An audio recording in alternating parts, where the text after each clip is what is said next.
పిలుస్తున్నాడు.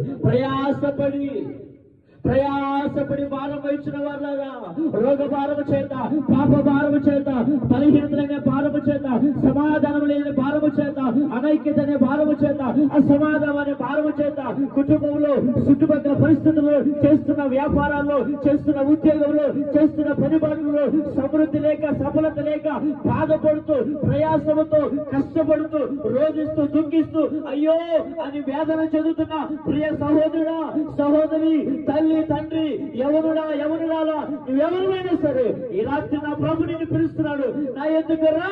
నీ స్థితి ఏదైనా, నీ పరిస్థితి ఏదైనా, నీ గతి ఏదైనా, నేను నీకు సమాధానం ఇస్తా. అన్ని ఉన్నాయి చక్కయ్యకు, కానీ సమాధానం లేదు, విశ్రాంతి లేదు. యేసయ్య యొద్దకు వచ్చాడు.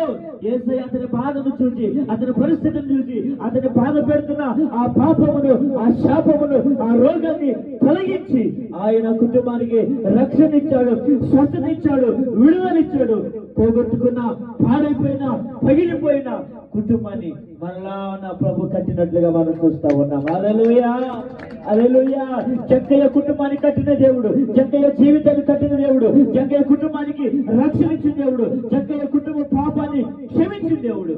ఈ రాత్రి నీ కుటుంబం, నీ పాప క్షమించడానికి, నీ దోషములను క్షమించడానికి, నీ రోగములు తీసివేయడానికి, మరణములను నేను బ్రతికించడానికి, నీకు ఆరోగ్యం ఇవ్వడానికి ప్రయాసపడి భారం వచ్చిన వాళ్ళరా నా ఎద్దుకు రండి, నేను నీకు సమాధానం ఇస్తానని ఖ్యాతి వేస్తున్నాడు. వస్తావా ఈ రాత్రి నా యేసయ్య ఎద్దుకు?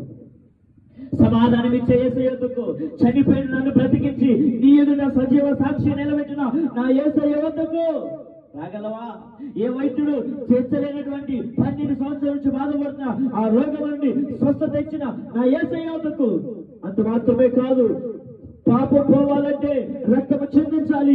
ఆ రక్తము పరిశుద్ధుని రక్తమై ఉండాలి. అది నా యేసయ్య రక్తం. నీ కొరకు, నా కొరకు, సర్వ మానవాళి కొరకు పరిశుద్ధులై ఈ లోకానికి వచ్చి, ఇదిగో ఈ లోకంలో పరిశుద్ధ జీవితాన్ని జీవించి, ఇదిగో సర్వ మానవాళి రక్షణ కొరకు, నీ కొరకు, నా కొరకు, మన పాప నిమిత్తం కలువరి శిలువలో తన పరిశుద్ధ రక్తాన్ని, ప్రశస్త రక్తాన్ని, పవిత్ర రక్తాన్ని చిందించి మనందరికీ రక్షణ కలుగజేసిన నిజ రక్షకుడు నా ప్రభు అయిన యేసు క్రీస్తు వారు. హల్లెలూయా, హల్లెలూయా.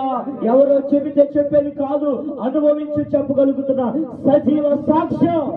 యేసయ్య శక్తి కలిగిన వాడు, యేసయ్య బలము కలిగిన వాడు, యేసయ్య సజీవుడు, పరిశుద్ధుడు, నీ పాపమును తీసివేయగలిగిన వాడు, మరణములో చనిపోయిన నన్ను బ్రతికించిన వాడు. రిమ్స్ హాస్పిటల్లో చేర్చుకోవాలా, కానీ నా ప్రభు నన్ను బ్రతికించాడు. నా ప్రభు నన్ను బ్రతికించాడు. నన్ను బ్రతికించిన అదే దేవుడు, నన్ను రక్షించిన అదే దేవుడు,